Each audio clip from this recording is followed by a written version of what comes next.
안녕하세요. 오늘도 사연 살롱을 찾아주셔서 감사합니다. 올해 6학년 1반이 된 여성이에요.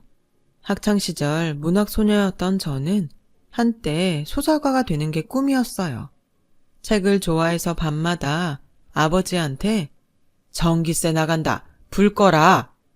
이 소리를 밥 먹듯 들으며 살았죠.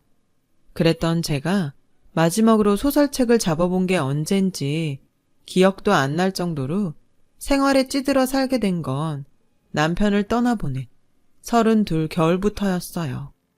고등학교 수학 교사였던 남편은 제 고2 때 담임 선생님이기도 했어요. 교사가 되고 처음 부임한 학교가 제가 다니던 여고였고 저희 반이 남편이 처음 담임을 맡았던 반이었죠. 남편은 학생들한테 인기가 좋았어요. 젊고 잘생긴 데다 총각이었으니까요. 남편 책상에는 늘 편지와 선물들로 가득했고 그 중에는 제 것도 있었죠. 저 역시 남편을 짝사랑한 소녀 중 하나였거든요.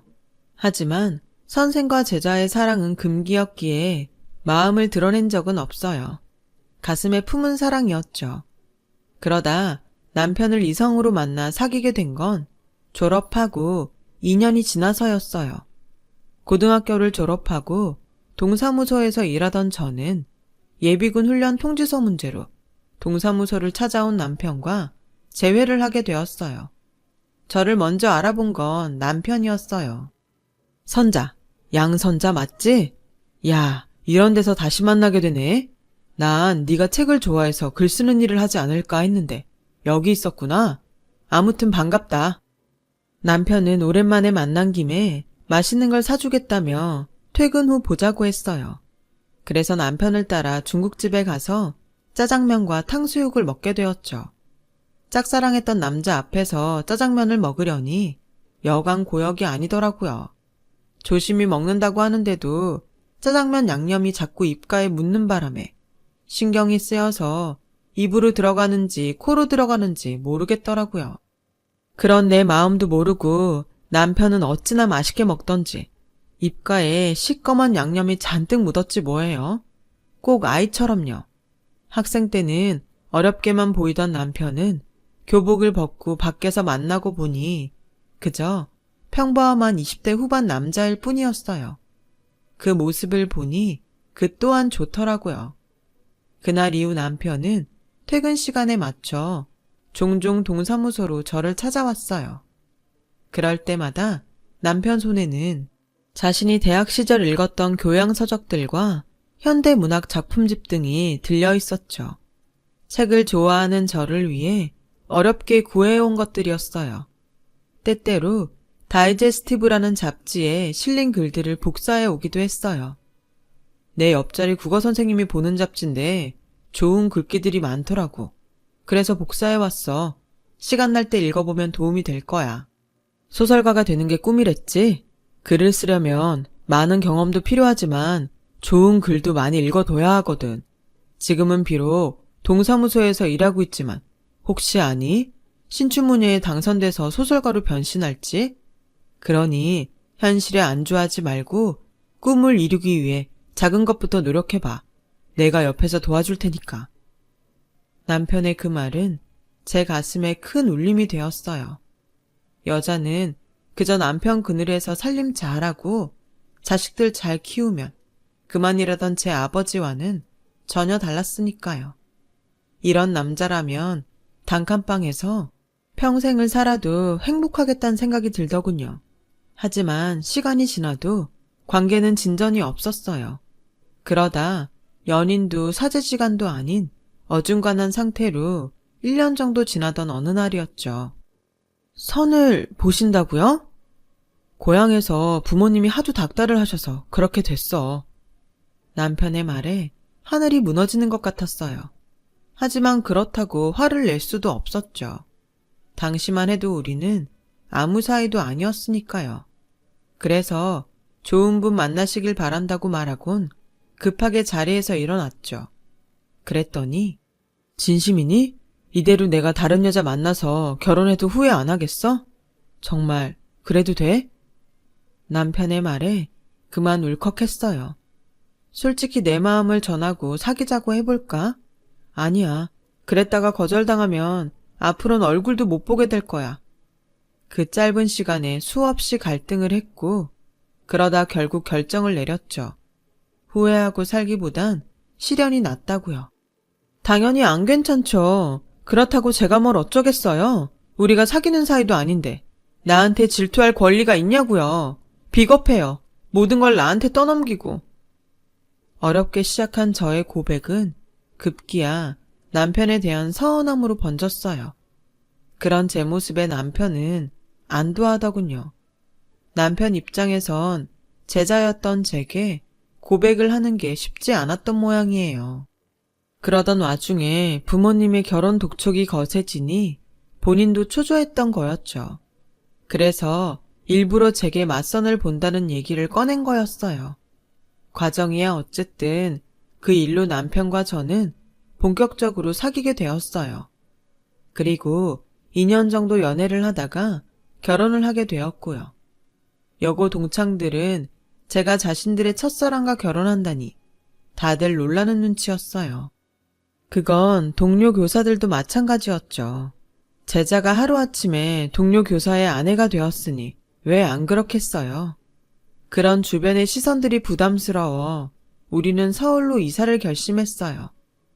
난생 처음 와보는 서울은 제게 있어 말 그대로 별천지나 다름없더군요. 제 고향에선 본 적도 없는 백화점이 도시 곳곳에 있었어요. 그뿐인가요? 애국가에 나오는 남산과 서울 어느 방향에서도 볼 수 있는 남산타워를 실제로 보니 신기하더라고요. 하지만 서울살이가 좋기만 한 건 아니었어요.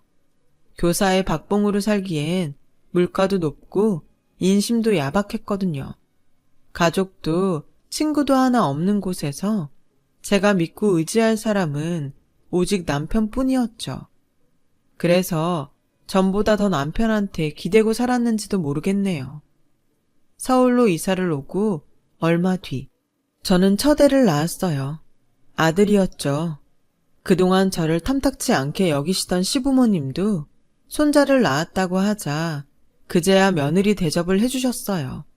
하지만 그만큼 참견도 많아졌죠. 친정엄마가 없는 저는 낯선 곳에서 혼자 가사와 육아를 하려니 모르는 것도 많고 힘에 부치는 일도 많았어요.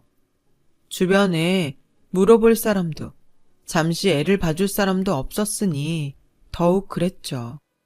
그나마 다정한 남편이 퇴근 후 가사며 육아를 많이 도와줘서 버텨냈어요.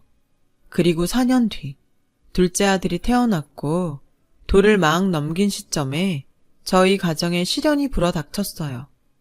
퇴근길 만원 버스에 올랐던 남편이 교통사고로 세상을 떠났거든요. 그날 아침 오늘따라 유독 동태찌개가 생각난다길래 주인집 아주머니한테 작은 애를 맡겨두고 시장에서 동태를 한 마리 사들고 왔어요. 막 대문을 들어서려는데 안채에서 주인집 아주머니가 달려나오더라고요. 성민 엄마, 어떡해. 자기 시장 간 사이에 경찰서에서 연락이 왔는데 이 내가 아저씨가 교통사고를 당해서 많이 다쳤나 봐. 애들은 내가 봐줄 테니까 얼른 병원으로 가봐. 어서. 그 말을 듣고 들고 있던 생선 비닐을 팽개치곤 그대로 병원으로 달려갔어요. 도착해보니 응급실엔 사고로 실려온 버스 승객들로 인산인해를 이루고 있더라고요.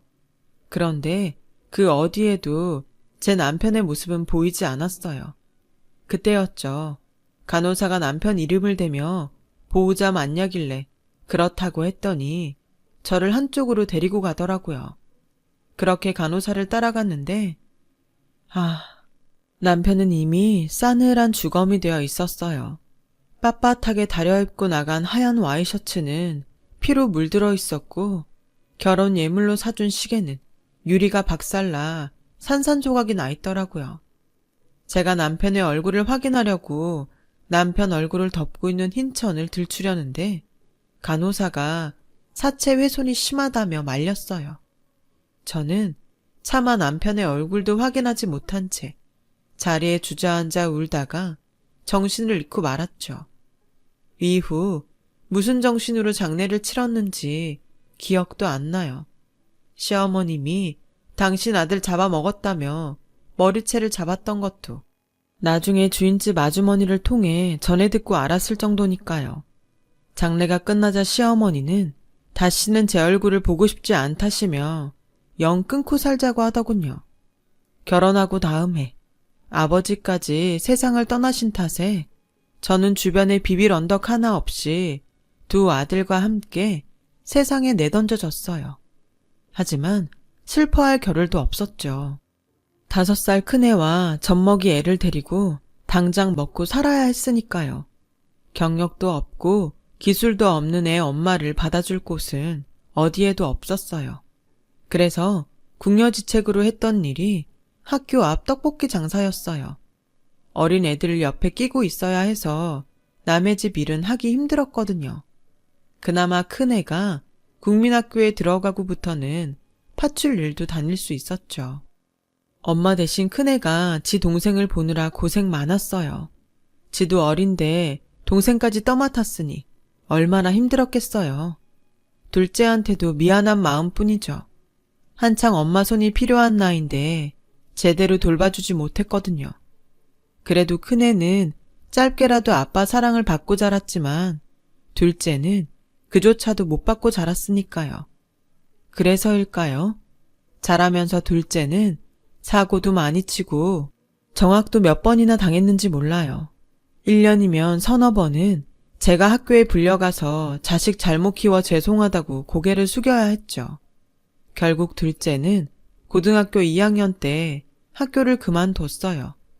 반면에 큰애는 어릴 때부터 바르고 공부도 잘해서 늘 자랑거리였어요. 학원이며 과외 한번 시켜준 적 없는데 아빠를 닮아 수학을 잘해서 대학도 명문대 공대에 들어갔죠. 큰애야말로 개천에서 난 용이었어요. 자기가 빨리 취직해서 돈을 벌어야 엄마 고생이 끝난다고 기를 쓰고 공부해서 졸업도 하기 전에 대기업에 척하니 붙을 정도였으니까요. 둘째도 뒤늦게 정신을 차렸는지 카센터에 취직해 자동차 정비 기술을 배우기 시작했고 많지는 않지만 제게 생활비라고 손에 쥐어주곤 했어요. 영영 정신 못 차리고 살 줄 알았던 녀석이 제 밥벌이라도 하게 되니 저는 그걸로 됐다 싶더라고요. 그러다 지금은 자신과 비슷한 처지의 여자를 만나 살고 있어요. 결혼은 자신들이 돈을 모으면 그때 하겠다고 하더군요.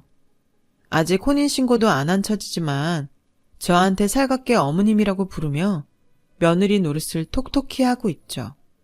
이렇게 아들 둘이 다 제 몫을 하고 살게 되니 이제 큰애만 제 짝을 찾아주면 부모된 도리는 다 하는 거다 생각하고 있답니다.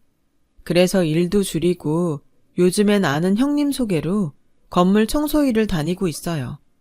새벽 5시에 나가서 오후 3시까지 일을 하는데 중간에 점심시간이랑 쉬는 시간이 길어서 정작 일하는 시간은 6시간 정도에 불과해요.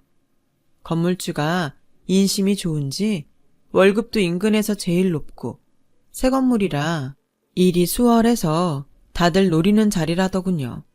1층은 상가로 사용하고 2층부터 10층까지는 사무실과 오피스텔로 사용해서 청소도 쉬운 편이에요.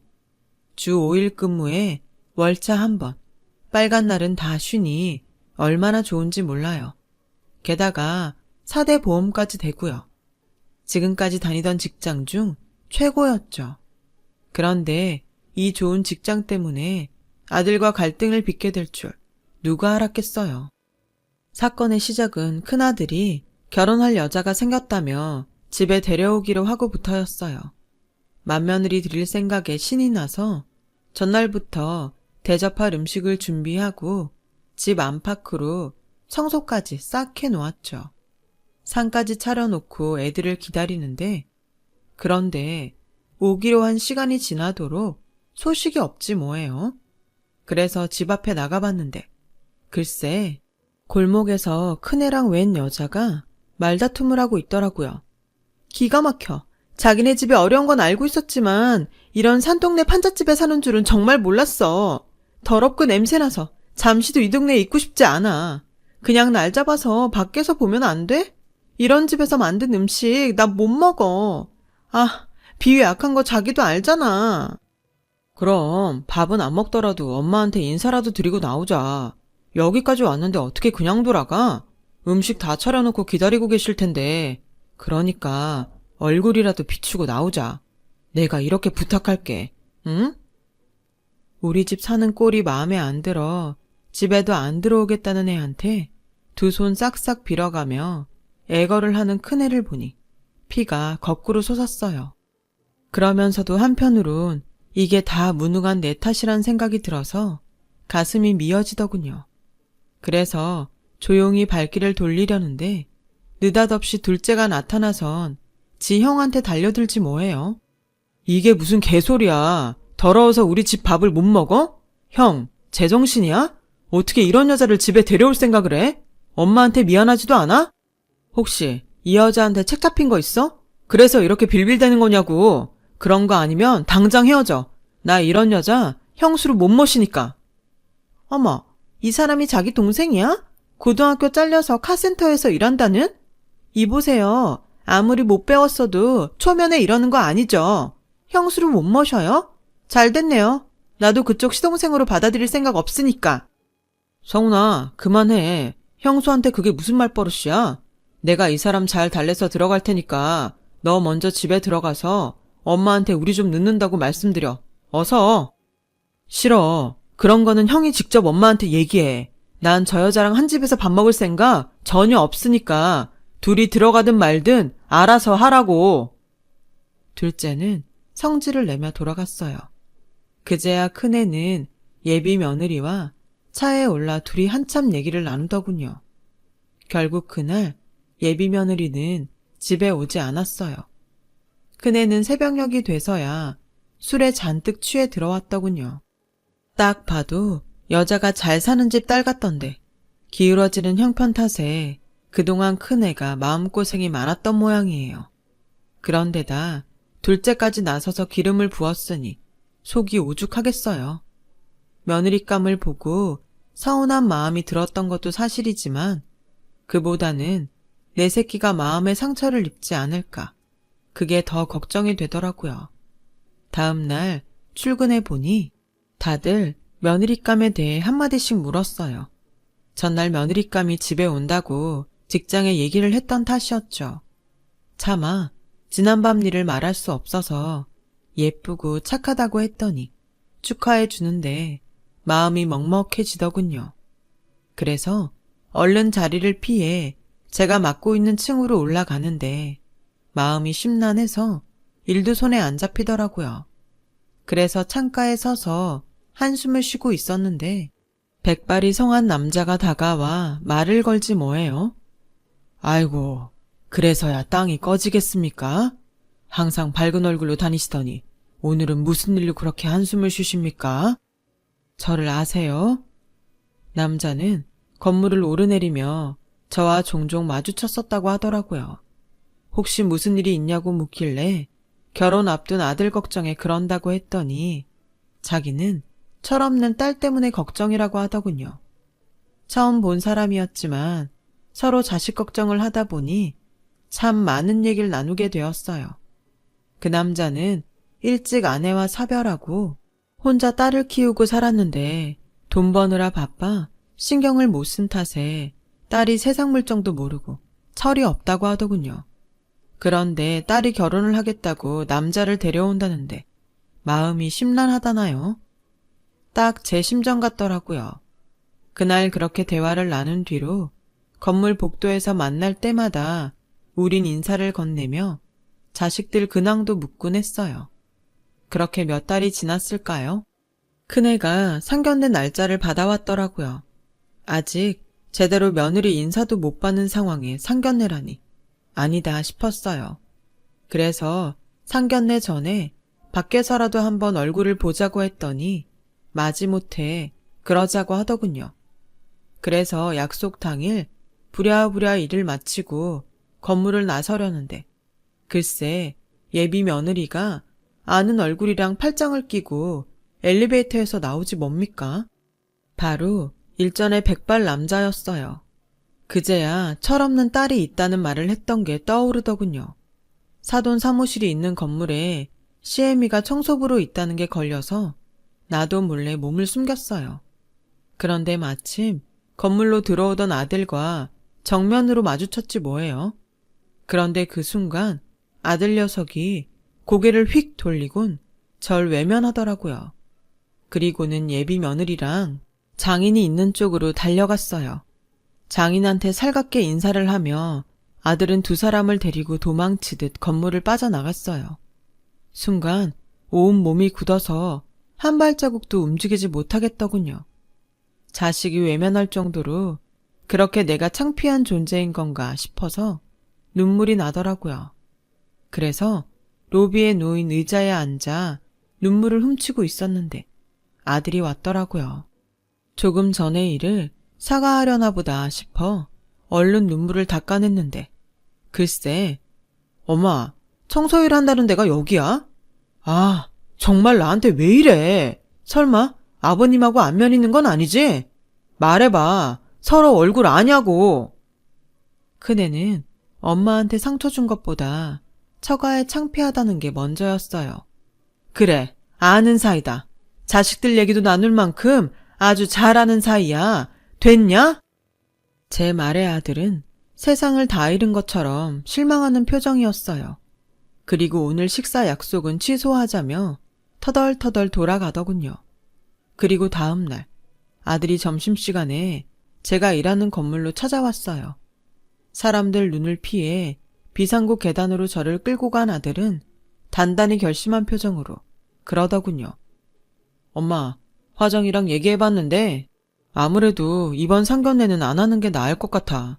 아버님한테 엄마가 여기서 일하는 거 들키면 내 입장이 곤란하거든. 그리고 일단 여기 일 그만둬. 장인 건물에서 엄마가 청소부로 일하는 거 밝혀지면 곤란하니까 오늘 당장 그만둔다고 해. 알았지? 그러게 왜 이런 구질구질한 일을 하고 다니고 그래. 쪽팔리게. 뭐? 쪽팔려? 네가 모르는 모양인데 이 직장이 지금껏 엄마가 일했던 곳 중에서 제일 좋은 직장이야. 그동안 엄마는 더한 일도 하면서 너 대학 공부까지 시켰어. 그런데 이제와 이런 엄마가 쪽팔려? 남의 집 식모살이에 길거리에서 떡볶이 팔아 번 돈 받았을 땐 안 쪽팔리고 엄마도 외면하고 건물주 사위 되려니까 이제 와서 이 엄마가 하는 일이 그렇게 창피해? 여기 청소부로 일하는 건 그렇게 창피하다고? 에라 이 썩을 놈아. 내가 이런 꼴 보자고 그동안 그 수모를 당하면서도 너 뒷바라지 한 줄 알아? 돈 많은 처가에 들어가는 게 네 엄마보다도 더 중요한 거냐고. 그런 거라면 이참에 아이 인연 끊자. 나 창피하다는 아들 나도 싫다. 내가 해주는 음식 더러워서 못 먹겠다는 며느리도 싫고 다 싫다. 엄마, 그런 말이 아니잖아. 여기만 아니면 다른 어디라도 상관없어. 그러니 내 말대로 해줘. 그럼 더는 요구 안 할게. 일 그만두면 사돈이 날 못 알아본다든? 상견례는 안 한다 쳐도 결혼식은 어쩔 거야? 엄마 알아볼까봐 결혼식도 안 하고 넘어갈 거냐고? 그러자 큰애가 머뭇거리며 말했어요. 결혼식 꼭 와야겠어? 그냥 아프다고 둘러대고 불참하자. 아니면 그때 해외여행 보내줄게. 그깟 결혼식 성훈이 때 참석하면 되잖아. 결혼식이 뭐 대수인가? 그때였어요. 위층에서 발소리가 들리더니 사돈이 걸어 내려왔어요. 자네 그걸 말이라고 하는가? 내 딸년도 정신머리가 없지만 자네도 제정신은 아니구만. 자네 키우느라 손에 지문이 닳도록 일한 부모한테 그게 할 소린가? 명문대 나와 대기업에 다니면 뭐하나? 인성이 화장실 쓰레기통보다 더러운데 이 결혼 없던 걸로 하세. 아버님, 그게 무슨 말씀이세요? 전 단지 아버님이랑 엄마가 서로 불편하실까봐 마주치지 않는 게 좋을 것 같아서 그런 겁니다. 다른 뜻은 없었어요. 가난한 부모 창피해 결혼식도 오지 말라는 사람이 나중에 나 돈 떨어지면 나 몰랄 안 한다고 어떻게 보장하나. 난 자네 같은 달면 삼키고 쓰면 베는 인간은 내 집에 들이고 싶지 않아. 그리고 고용주로서 자네 어머님처럼 근면성실한 사람은 절대 내보낼 생각이 없네. 그러니 불편한 자네가 결혼을 포기하면 될 일이야. 더는 말하기 싫으니 그만 돌아가게. 그 말을 남기곤 건물 안으로 들어갔어요. 그러자 아들이 저를 잡고 장인 좀 설득해달라고 사정하더군요. 이 결혼 못하면 자긴 끝이라고요. 재력 있는 장인 덕에 회사에서 겨우 어깨에 힘주게 됐는데 이마저도 놓치면 자긴 인생 패배자로 살아야 된다고 말이죠. 그 모습을 보니 가만히 있을 수가 없었어요. 그래서 처음으로 아들 뺨을 쳤어요. 이놈아, 정신 차려. 이 인간이 인간 노릇을 못하는데 남의 돈으로 처바른다고 뭐가 달라져? 인생의 패배자? 지금 네 모습이 바로 인생의 패배자 모습이다. 돈 앞에서 부모도 버리고 자존심도 버리고 오로지 허세와 탐욕으로만 들들 끓는 네가 바로 인생의 패배자야. 난 그런 놈한테는 더는 먹이고 입히며 부모 노릇할 생각 없다. 그러니 잘난 너 혼자 잘 먹고 잘 살아. 다시는 내 집에 발들일 생각 말고 내 말 알아듣겠어?